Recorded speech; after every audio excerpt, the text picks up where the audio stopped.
Hello YouTube. Recently I've been trying to pick up some graded trading cards. Now, I'm not a big fan of trading cards, mainly because all the stuff from like the 90s and 2000s, there's so many of them that they kind of like ruin the fun of finding one basically. But recently I've been trying to get into like a few things and things I don't really know about. And I really want to know about graded cards, and I literally have no idea about anything about them. So I thought I'd pick up a few ones that I liked, the ones that I thought were cheap. I imagine the price of these things to get graded would be anywhere between £15–20 in the UK. So I thought, well, if I can get a card for lower than that price, I've done alright. I don't have to worry about grading the card myself. So I've only been buying graded cards. This is totally new to me. This is so new. I don't really know what I'm doing. So here's my first ever pickup of these. These are all bought off online. So what I do is I thought I'd go through them. There's a mix of non-sports cards and some baseball cards. So let's have a look. So the first card I got was this Planet of the Apes 1968 A and B C company. The card is called Discovery. It shows Charlton Heston. Now, if anybody's a fan of Planet of the Apes, I just think this film was amazing. It's so good. I mean, the later films are a bit naff, but they always look good. They're iconically good. So this card's been graded a 4. Now, if you're new to PSA, from what I can see and what I've been researching, the highest you can grade you can get is a 10, which is a gem mint. Finding high grade cards like 10 and 9 are near impossible from the 6s. They do appear, but they can command ridiculous amounts of money. On the back of the card, Planet of the Apes Discovery. I love this lovely colour like green, white, black mix. So that's the first one. So next up we have another Planet of the Apes card. This one's called Taylor's Escape Fails. I love that monkey design, ape design. They're so good. This has also been graded a 4. This comes from the 1968 series. There is a later series, I believe, which some people kind of confuse between the two, but this is definitely 1968 series. Graded 4. I mean, you usually get a 4 for things like, from what one researcher has told me, when you have like the chipping on the bottom of the where it's black, see the white chipping that comes through, that will obviously make the card receive a lower score. As the corners are not as perfect as they should be or could be. Also has the green back as well. Isn't it card number 27? In a series of 44 cards, I might try and see if I can get a whole set. Next up, I absolutely love this card. It's a James Bond card. It shows Odd Job fighting Bond. Sean Connery from the scene, I think it's Fort Knox in Goldfinger. So this is a card was released in 1965. I believe Goldfinger was released in 64, the year before. The fight with Odd Job. This is graded 8, which means it's quite high up, near mint to mint. One thing I found out when researching is, when it comes to buying cards, the cards can be absolutely perfect. The corners can be straight, the image can look lovely, there can be no marks, no scratches, no scuffs. But if the centering, which is where the image hits the white, if it's off center, so there's more white on this side than there is that side, or vice versa, up and down, it can actually make the card receive a lower score. And also means that collectors are not that interested in them. But a lovely, lovely card. James Bond 007. Card number 61. I don't know how many's in this set, and there's a few different James Bond cards. There's Thunderball set, I believe, which I'm not sure if it's the same set as this. But it's one of those things where I'm going to try and track down a few more in the future. I love James Bond. So onto some baseball cards. I didn't own any baseball cards. In the UK, it's near impossible to find any baseball cards for sale. You can't find them in shops. You can't find even like the current series.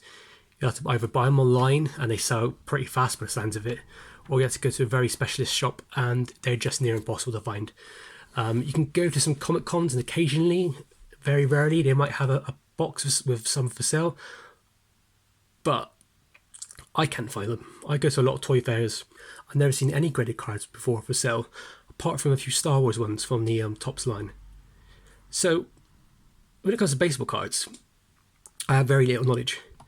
I know of some names, big names, and the one name I did know was Babe Ruth. I mean, he's probably the most popular, should we say, baseball player of all time, one of the greatest sports players of all time. Now, to find a Babe Ruth card, he played in the 1920s. They're near impossible to find at a good price. You're paying thousands up to millions, those sort of cards in high grade. The rookie card, which is the first year he played, that card, I'll never even get to maybe even see one in real life. But I found this card online. I threw a bid in, and it's actually Babe Ruth card saying, Babe Ruth, September the 30th, 1927. Now, I believe this is when he made his 60th home run, which at the time was a record, until the 1961, I think it was. When is it? Maris, the Yankees, I think he was, player, eventually beat him. So this card is not from this card is actually from 1954. It's actually not a baseball card set, it's actually called Topps Scoop Set. And it's basically famous historical events in history, really, a lot of it based on American history. This is card number 41, and it's been graded 1. Now, the reason why it's been graded 1 is pretty obvious. It's got some creasing, it's got some scratches, it's got some scuffs, the corners are not straight. But the reason why I wanted to get this card was because it's a Babe Ruth, and to find a Babe Ruth card of any card is quite hard to find. I mean, modern cards you can get which are like reproductions or new ones in new series. But when it comes to Babe Ruth, I just had to have it. There you go, so that's one of the headlines. Babe Ruth hits 60. Yankee batting star sets new home run record. So yeah, it's not the best quality card. It's number 1. It's the lowest card I've got in terms of quality. I wouldn't usually be picking up cards this low, but because of the subject matter, and I kind of thought, the card just looks lovely in terms of the colours and the artwork on the front. I thought, why not? It's not a card I'm going to see in the UK that often. And being a Yankees fan, I might as well. So I also located and purchased another Topps card. This is a 1959 Topps. It says Mays Catch Makes Series History. It's a graded 4 out of 10. It's graded mainly because it has some soft edges. They're not sharp. There's a few bits of staining on the front, but generally it's quite a nice card. The back is where the issue is. Now, I'm not sure what this is. It could either be mold, water damage. It could be where the chewing gum, bubble gum, whatever you want to call it, sits in the packet and might have pulled away on the artwork. But this is Willie Mays when he made a amazing catch, which won the World Series. You can watch it on YouTube. The catch is pretty impressive. He runs a hell of a distance with the ball behind him as he runs, and then jumps up and finally catches it and throws it back, and it's amazing.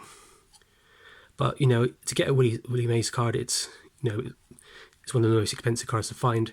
So to have anything with Willie Mays on it, especially from like the 50s, I just had to have it. And as I said, I'm new to baseball, new to baseball card collecting. And so, I'm just going to go for the ones that I know, people I know, names I like, especially if the artwork's great. And I love this free panel. I think it's amazing. Bright yellow there, the green is lovely, and the red at the bottom. These are really nice old cards. I'm not a big fan of the modern cards. These cards are just lovely. It's really, amazing piece of like history, really. Imagine being a kid and pulling this out and seeing, that famous catch. So, as I'm collecting baseball cards, the silly thing that I like to do is,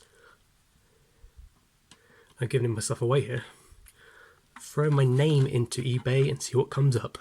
And here we have it. Yep, that's my name there. This is not me, unfortunately, or anybody in my family. But this is Joe Haynes, coach for the Washington Senators. Now, I didn't realise actually did coach cards, and like I thought it was all just all players. But this Mr. Hainsey was also a player. This card comes from 1954. It's graded 6, which is excellent to mint. It's got a lovely reddy orange colour to it, and the bright blue is lovely. I don't know much about the Washington Senators. I don't think they're still around. If they are, they might have become another team. But there you go. It shows his stats. Joseph Walton Haynes. So he was basically not a... This is his coach card. So this is not when he was a player. But he previously had been a player. He played for Chicago, I believe. And he also played for the White Sox, who were famous for the 1919 Black Sox scandal. So this is all a big learning curve to me. I'm learning new things every day about card collecting, what to buy, what not to buy, what I like. I mean, I'm not really in it for the money, I'm in it for what I like. I don't really collect certain players, I don't really collect certain teams or certain years or certain series. I just basically collect whatever I like. I like it and I can get for a price that I have to pay. And that's what this is, this is all history to me. So this is like I'm finding out, I'm learning about American history, American baseball history. So it's all new to me. But I had to have one with my name on it. It even comes with the signature as well. My signature is not that good. I wish it was. Cool, so the last card I picked was a bit different. I didn't realise I actually did this, but you can actually get graded playing cards. So this is a graded playing card for the Green Hornet from 1966. There's only one series of the Green Hornet ever made, which I didn't realise. Little fun fact for you, the Green Hornet is supposed to be, I believe, the nephew or great nephew of the Lone Ranger. Something I found out the other day, which is a bit strange. This is the 8 of diamonds. It's graded 8, near mint to mint. And of course that there is Bruce Lee. And I love Bruce Lee. So to find a card with him on it is fantastic. I can't really see where the flaws are in this card, because even though it's an 8, there should be something which signifies it not being a 10. The corners are lovely, the colouring's lovely, but it might be just be something to do, maybe a small bend or a scuff here and there on the back of the Green Hornet sign.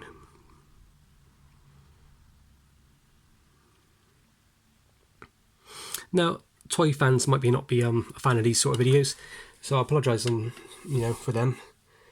But it's one of the things that I like collecting, and there's a lot of toy related cards and TV show related cards which I think you guys might like. So I'm hoping to do more videos of these in the future, and I'm on my learning curve. I'm trying to find out some new things about new collectibles. So traded cards are my new thing at the moment. I hope to pick up a few more baseball cards. I'd love to get some 50s, 60s, 70s cards, especially Yankees. I'd love to pick up a Mickey Mantle if that ever happens. But yeah, thank you very much for watching. Hopefully there'll be some more videos coming soon. Thank you.